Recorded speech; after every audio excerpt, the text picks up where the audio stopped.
Good morning everybody, Radhe Radhe, जय श्री कृष्णा। मैं RP Sharma rhythm coaching classes के ऑनलाइन प्लेटफॉर्म पे आप सभी का हार्दिक अभिनंदन करता हूं। अपनी जो व्यंजन संधि चल रही थी उसके अंतर्गत अपन ने 9 नियमों के बारे में चर्चा कर ली। आज की क्लास में अपन नियम नंबर 10 के बारे में चर्चा करने वाले हैं। तो व्यंजन संधि में जो नियम नंबर 10 है वह क्या है? अहन की संधि। अहन की संधि यानी जो अहन शब्द है उसके बारे में अपन चर्चा करेंगे नियम नंबर 10 में। तो इसके अंतर्गत क्या है? प्लस के इधर अहन आए और प्लस के इधर रह हो, प्लस के इधर रह हो, तो ये अहन किस में परिवर्तित होगा? अहो में। यानी अहन के इधर अहन हो प्लस के और प्लस के इधर रह हो तो किसका निर्माण होगा? अहो का। और प्लस के इधर अहन है और प्लस के इधर रह न हो, कोई और व्यंजन आए यानी प्लस के इधर रह न हो और इधर अहन हो तो किसका निर्माण होगा? अहर का। यानी प्लस के इधर तो क्या आए? अहन आए और प्लस के इधर रह नहीं आए तब तो अहर का निर्माण होगा। किसका निर्माण होगा? अहर का। और अगर प्लस के इधर अहन है और रह आए तो अहो का निर्माण होगा। यानी जिसमें रह आ रहा है उसमें तो क्या होगा? अहो होगा और जिसमें रह नहीं आ रहा है उसमें क्या होगा? अहर होगा। तो अपन इसको याद किस प्रकार रखेंगे? यानी जिसमें प्लस के इधर रह आ रहा है वो तो अहो होगा यानी अहन का अहो हो जाएगा, और प्लस के इधर रह नहीं आ रहा है तो उसमें क्या होगा? अहर हो जाएगा। ये नहीं आ रहा है उसमें रह आएगा और जिसमें आ रहा है उसमें नहीं आएगा। तो अपन इसके एग्जाम्पलों के बारे में चर्चा करें तो जैसे इसके उदाहरण है, प्लस के इधर क्या है? अहन है और प्लस के इधर क्या है? रश्मि है। तो ये जो रह आ रहा है, रह आने के कारण क्या होगा? जो ये अहन है ये अहन किस में परिवर्तित होगा? अहो में। किस में परिवर्तित होगा? यानी इधर प्लस के इधर अहन आ रहा है और इधर शब्द में रह आ रहा है, तो रह आ रहा है तो ये किस में परिवर्तित होता है? अहो में। तो अहो में परिवर्तित होगा तो इस अहन का क्या होगा? अहो। जब अपन इसका अहन प्लस इसका रश्मि का संधि करेंगे तो अहो, और ये क्या रहेगा? रश्मि। तो ये क्या हो जाएगा? अहो रश्मि। यानी इसके अंतर्गत क्या है? जो प्लस के इधर अहन आ रहा है और इधर क्या है? रह आ रहा है, तो ये अहन अहो में परिवर्तित हो रहा है, यानी ये अहन की संधि है। तो ये क्या हो जाएगा? अहो रश्मि। अब अपन देख इसका इससे संबंधित अपन ने एक उदाहरण के बारे में चर्चा की। अब अपन बात करते हैं अहन के बाद अगर प्लस में इधर रह नहीं हो तो फिर ये अहर आएगा। तो ये किस प्रकार आएगा उसके एग्जाम्पल के बारे में चर्चा करें। तो इधर क्या है? अहन है और इधर क्या है? मुख है। तो इधर तो अहन आ गया, प्लस के इधर रह नहीं आ रहा है, यानी क्या आ रहा है? मैं आ रहा है। अब रह नहीं आ रहा है तो रह नहीं आ रहा है तो ये अहन किस में परिवर्तित होगा?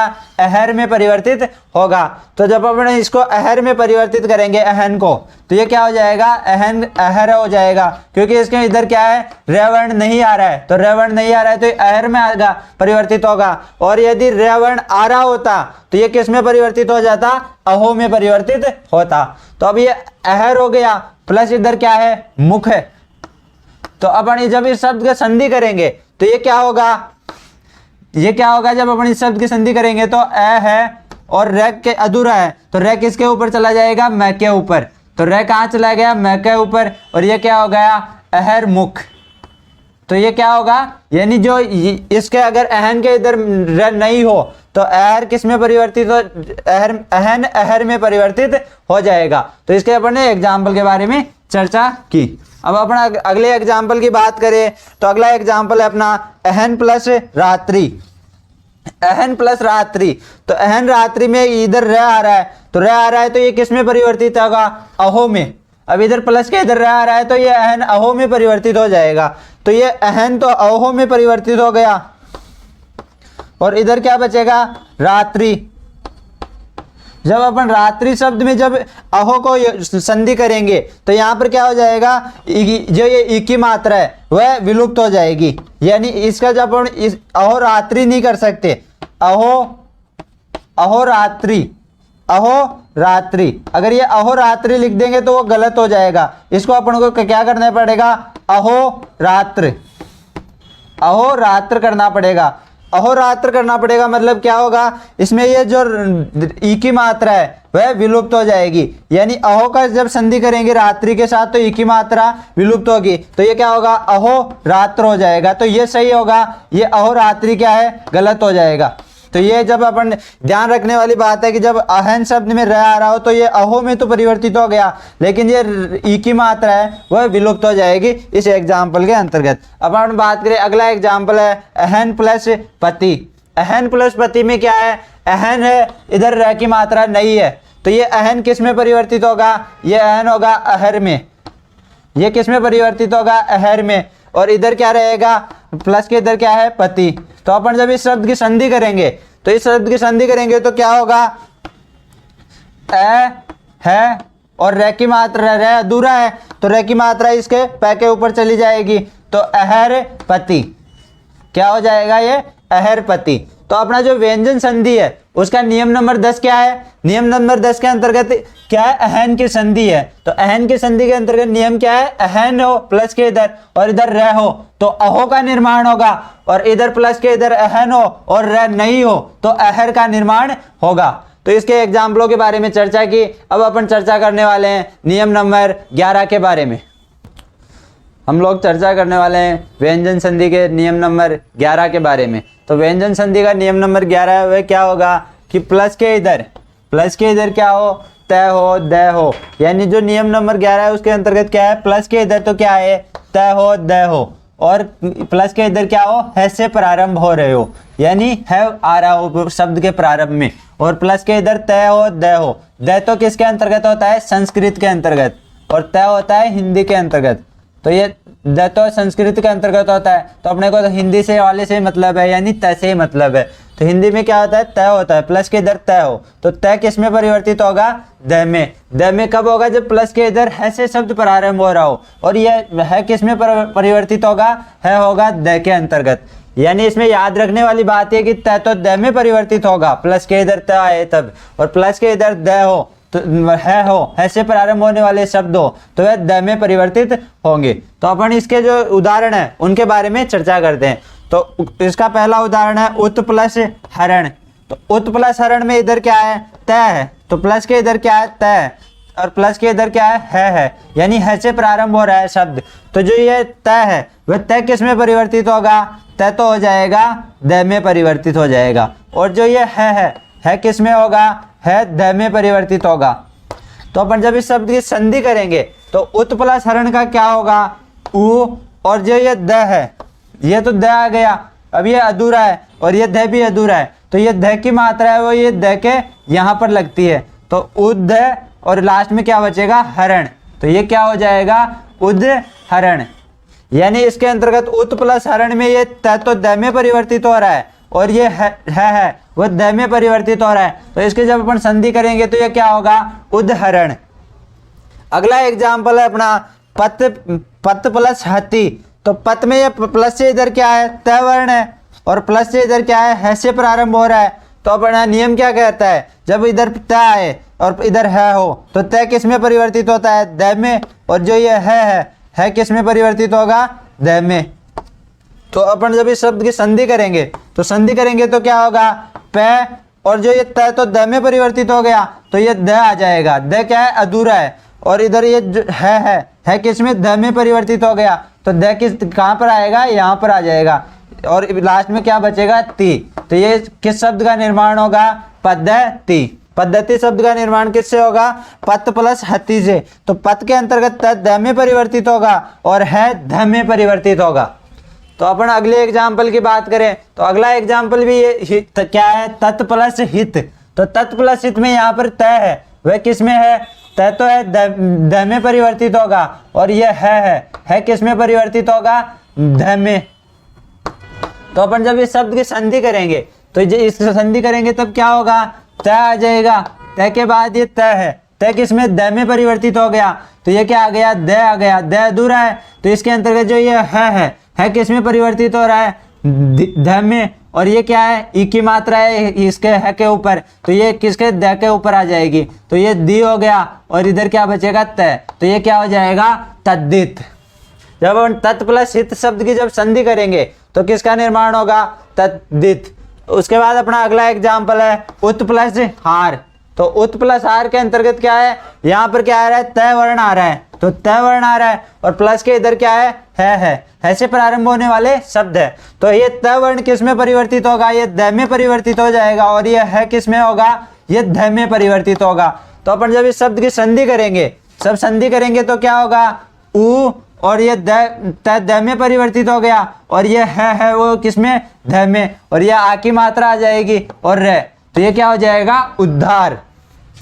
उद्धार किस प्रकार हुआ, इधर क्या है, उत है, और प्लस के उधर क्या है, हार है, तो उत तय वर्ण किस में, द में परिवर्तित होता है, और है वर्ण किस में परिवर्तित होता है, ध में। तो अपन जब शब्द की संधि किया तो उ तो ऐसा कैसा है, और जिसमें द में परिवर्तित हुआ है द आ गया, और यह है किस में परिवर्तित हुआ, ध में, तो ये द की मात्रा आ गई यहाँ पर, यानी द वर्ण आ गया यहाँ पर, और इसमें क्या है, ये आ की मात्रा थी, आ गया और रह आ गया, तो ये क्या हो गया, उद्धार। अपन अगले एग्जाम्पल की बात करें, उत प्लस हरित, यानी पहले प्लस के इधर क्या आ रहा है, त वर्ण आ रहा है, और प्लस के इधर क्या है वर्ण है में क्या है, री की मात्रा है यहाँ पर, तो ये जब त तो द में परिवर्तित हो जाएगा, और ये है वह ध में परिवर्तित हो जाएगा, लेकिन ध में क्या आएगी, री की मात्रा आएगी। तो उत प्लस हरित शब्द के जब अपन संधि करेंगे तो क्या होगा, उ तो ऐसे कैसा आ गया, द ये आ गया, और ये ध में परिवर्तित हुआ वह ध यहाँ पर आ जाएगा, और री की मात्रा थी वो यहाँ पर आएगी, और तय ऐसा का ऐसा यहाँ पर आ जाएगा, तो ये क्या होगा, उद्धृत। तो इस प्रकार अपन ने जो नियम नंबर 11 है उसके अंतर्गत क्या किया कि त और द हो, यानी त हो प्लस के इधर, और प्लस के इधर है से प्रारंभ होने वाले शब्द हो, तो त तो परिवर्तित होगा द में, और है वो किस में परिवर्तित होगा, द के अंतर्गत। तो अपन ने जो इनके एग्जाम्पल थे उनके बारे में चर्चा की। अब अपन व्यंजन संधि के लास्ट नियम है 12वां, उसके बारे में चर्चा करने वाले हैं। हाँ, तो अपन जो व्यंजन संधि का लास्ट नियम है उसके बारे में चर्चा करते हैं। व्यंजन संधि में लास्ट नियम है 12वां, उसके अंतर्गत क्या होगा, न का लोप हो जाएगा, यानी जो न है उसका लोप होगा, यानी गायब हो जाएगा। लोप होने का मतलब गायब हो जाएगा। तो अपन उनके उदाहरणों की बात करें, मंत्रीन प्लस जो मंडल है, जो मंत्रीन प्लस मंडल जब जो शब्द की अपन संधि करेंगे तो क्या होगा, ये मंत्री मंडल, यानी इनके अंतर्गत क्या होगा, न का लोप हो जाएगा। और पक्षीन प्लस राज में क्या होगा, न वर्ण का लोप होगा, तो ये क्या होगा, पक्षी राज, ये क्या होगा, पक्षी राज। उसके बाद अपना अगले एग्जाम्पल की बात करें, युवन प्लस राज हो, तो इसके अंतर्गत क्या होगा, न वर्ण का लोप करना होगा अपने को, तो ये क्या होगा, युवराज किसको कहते हैं, राजकुमार को, प्रिंसेस को। उसके बाद अपना अगला एग्जाम्पल है योगिन प्लस ईश्वर, इसमें ये क्या है, न वर्ण है, इसका लोप होगा, और यहाँ पर ई और ई है, उससे बड़ी ई का निर्माण होगा, तो ये क्या होगा, योगीश्वर, तो ये क्या हो जाएगा, योगीश्वर, यानी न वर्ण का लोप हो जाएगा। इसके बाद अपना अगले एग्जाम्पल है 5वां, इसके अंतर्गत क्या होगा, जब युवन प्लस अवस्था करेंगे तो इसमें न वर्ण का क्या हो जाएगा, लोप हो जाएगा, तो इसका जब हम संधि करेंगे तो क्या होगा, युवा अवस्था क्यों होगा, इसके अंतर्गत क्या है, एक तो यण संधि है, यानी न वर्ण का लोप होने के कारण क्या है, एक तो व्यंजन संधि है, और एक क्या है, दीर्घ संधि है। दीर्घ संधि क्यों है, क्योंकि जब यहाँ पर आ है, आ स्वर का निर्माण हो रहा है, तो इस शब्द को अपन ऐसे भी तो तोड़ेंगे, तब युवा प्लस अवस्था भी तो कर सकते हैं ना, युवा प्लस अवस्था भी हो जाएंगे इसके टुकड़े। तो इस शब्द में क्या है, दो संधि है, एक तो क्या है, व्यंजन संधि है, और एक क्या है, दीर्घ संधि है, एक व्यंजन संधि और एक दीर्घ संधि है। तो इस शब्द युवा अवस्था के अंतर्गत दो संधि है, ये ध्यान रखने वाली बात है। जो व्यंजन संधि का जो नियम नंबर 12 था उसमें क्या था, न वर्ण का लोप हो जाएगा, तो न वर्ण का लोप, इन एग्जाम्पलों के बारे में चर्चा की जिनके अंतर्गत न वर्ण का लोप हो रहा था। तो इस प्रकार अपन ने जो व्यंजन संधि थी उसके 12 नियम पढ़े, उनके बारे में चर्चा की। तो अब अपन व्यंजन संधि के 12 नियमों का रिविजन करते हैं। हम लोग व्यंजन संधि के नियमों का रिवीजन करते हैं। तो अपन ने जो इस क्लास में अपन ने व्यंजन संधि के 3 नियम तो पढ़ लिए, और जो पिछली क्लासों में अपन ने जो 9 नियम पढ़े हैं उनके बारे में चर्चा करते हैं, यानी उनका रिवीजन करते हैं। तो वो 9 नियम है जो पिछली क्लास में हम लोगों ने पढ़ा है, तो उनको एक साथ रिवीजन करते हैं अपन। तो आप इसका स्क्रीनशॉट भी ले सकते हो, इनको लिख भी सकते हो, क्योंकि ये जो 9 नियम है और 3 नियम जो अपन ने आज की क्लास में पढ़ा है उनके बारे में अपन ने जो 12 नियम है उससे व्यंजन संधि कंप्लीट हो जाएगी। तो ये 9 नियम है उसके अंतर्गत रिवीजन करते हैं। तो नियम नंबर 1 क्या है अपना, किसी शब्द में एक जैसे 2 वर्ण आए तो प्रथम वर्ण के स्थान पर तय वर्ण कर देते हैं। यानी कोई शब्द हो अपने पास जिसमें 2 वर्ण एक साथ आ रहे हो, तो जो प्रथम वर्ण होगा उसका तय कर देंगे। यानी उच्चारण शब्द है उसमें च च 2 बार आ रहा है, तो ये एक च का क्या कर देंगे अपन, विच्छेद करते समय तय कर देंगे, तो ये क्या हो जाएगा, तय में परिवर्तित हो जाएगा। यानी जो नियम नंबर 1 है वह क्या है कि किसी शब्द के अंतर्गत एक जैसे 2 वर्ण आ रहे हो तो जो प्रथम वर्ण है उसका अपन क्या कर देंगे, तय। इसका एक उदाहरण है उच्चारण। तो इससे अपन इसमें देखते हैं जैसे च और च आ रहा है तो च 2 बार आ रहा है तो प्रथम च उसका तय कर देंगे, तो उत प्लस चारण हो जाएगा। नियम नंबर 2 क्या है अपना, नियम नंबर 2 है कि मैं और न, प्लस के इधर मैं और न हो और प्लस के इधर कोई व्यंजन वर्ण आए तो जो ये मैं और न है वह अनुस्वार में परिवर्तित हो जाएगा। तो इसका एग्जाम्पल क्या है नियम नंबर 2 का, वयम प्लस कर, यानी इधर प्लस के इधर मैं है, इधर व्यंजन वर्ण आ रहा है, तो जो ये मैं है मैं किस में परिवर्तित होगा, अनुस्वार में, तो ये क्या हो जाएगा, भयंकर।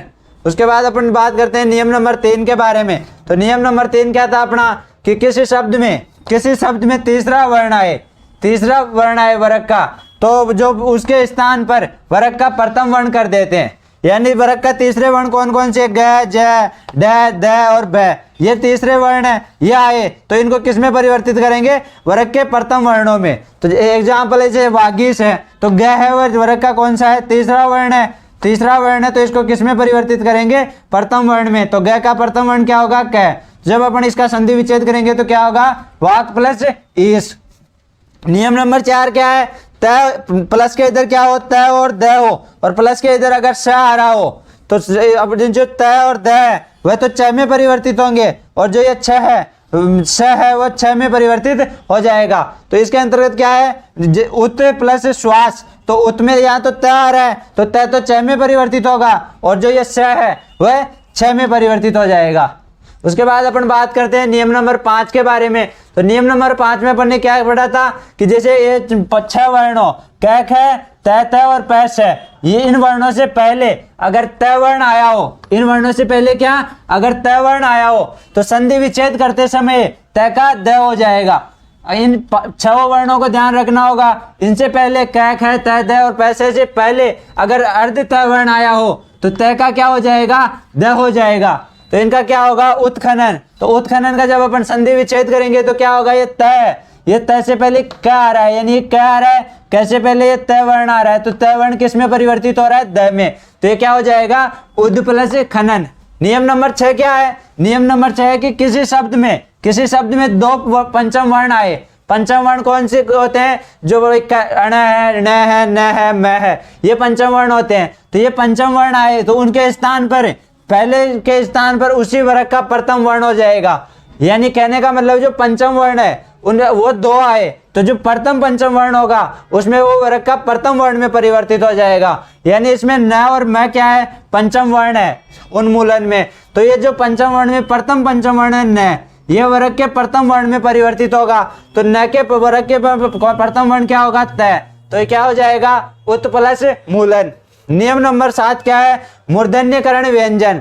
मूर्धन्यकरण व्यंजन में क्या होगा, जैसे इधर क्या होगा, ई उ और री, ये स्वर आए, ई उ और री, और प्लस के इधर क्या हो, त, थ, न और स, यानी ये दंते व्यंजन हो तो ये किस में परिवर्तित होंगे, मूर्धन्य व्यंजन में। यानी त होगा ट में परिवर्तित, थ होगा ठ में परिवर्तित, न होगा अण में, और स होगा वो स में। ये दंते व्यंजन मूर्धन्य व्यंजन में परिवर्तित होगा, इसलिए क्या कहते हैं, मूर्धन्यकरण व्यंजन। उसके बाद नियम नंबर 8 क्या है, स का आगमन। स या स का आगमन कब होगा, यानी जब प्लस के इधर सम हो और परी हो, और प्लस के इधर क्या हो, कार हो, करण हो, कर्ता हो, कृति हो, कृत हो और कारक हो, ये शब्द आए। इन प्लस के इधर इनमें से कोई सा भी शब्द होगा एक, और इधर क्या आए, सम आए या परी आए। तो जो सम आए तो कौन से स का आगमन होगा, इस वाले स का आगमन होगा, और परी आए प्लस के इधर तो इस वाले स का आगमन होगा। नियम नंबर 2 क्या है? च का आगमन होना। च का आगमन होने में क्या होगा? प्लस के इधर तो स्वर होगा और प्लस के इधर छ से प्रारंभ होने वाले शब्द होंगे। तो जब क्या होगा? च का आगमन होगा। तो यहाँ पर क्या है? आ है। आ क्या है? स्वर है। इधर क्या है? छ से प्रारंभ होने वाला शब्द है। तो इसमें क्या होगा? च का आगमन होगा संधि करते समय। तो आ और यहाँ पर क्या आ जाएगा? च। तो ये क्या होगा? छा। तो ये क्या हो जाएगा? आच्छादन। तो इस प्रकार अपन ने आज की क्लास में क्या 3 नियम तो आज की क्लास में पढ़े, और जो ये व्यंजन संधि के 9 नियम थे उनका रिवीजन किया। तो आप ज़्यादा से ज़्यादा शेयर करें, लाइक करें और कमेंट करके बताएं कि कैसी लगी क्लास। जय हिंद।